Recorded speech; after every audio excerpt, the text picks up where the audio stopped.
Të paktën 59 të rinj kanë humbur jetën në një tragjedi të rëndë në një lokal në Koçan të Maqedonisë së Veriut.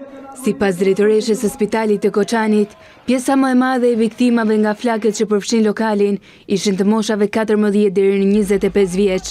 Ministri i Brendshëm Pançe Toshkovski tha se të paktën 155 të tjerë janë plagosur, teksa mes viktimave ishte edhe një polic.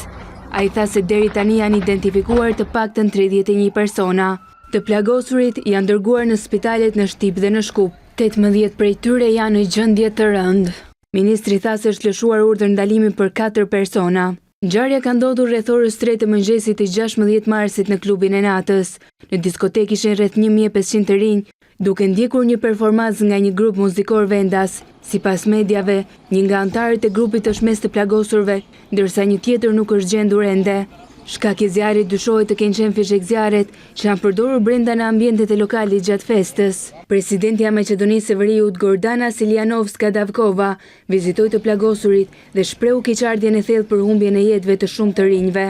E prekur nga pamjet që pa në spital, ajo tha se autoritetet shëndetësore nga Serbia dhe Bullgaria janë ofruar për të ndihmuar në përballimin e pasojave të kësaj tragjedie.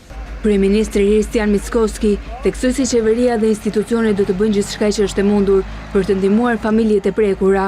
Ai u bëri thirrje të gjitha institucioneve kompetente, përfshirë shërbimet shëndetësore, policinë dhe autoritetet lokale, që të marrin masa urgjente në mbështetje të viktimave dhe familjeve të tyre. Sipas mediave shqiptare në Maqedoninë e Veriut, diskoteka private ku ndodhi tragjedia ka punuar ndër vite dhe pronarët e saj janë ndruar vazhdimisht. Licenca e diskotekës mbaronte më 24 mars. Për tragjedin do të mbahen 7 ditë zije kombëtare. Gjithashtu, do të bëhet një inspektim i menjëhershëm dhe jashtëzakonshëm në të gjitha klubet e natës, diskotekat dhe restorantet që organizojnë festa. Të mbijetuarit kanë treguar tmerrin e përjetuar teksa të gjithë vraponin për të shpëtuar veten.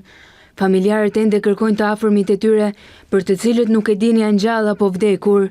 Dëshmitarët që ndodheshin pranë vendit të ngjarjes thanë se dëgjuan shpërthime dhe të bërtitura dhe ndihmuan sa më shumë persona që ishte e mundur.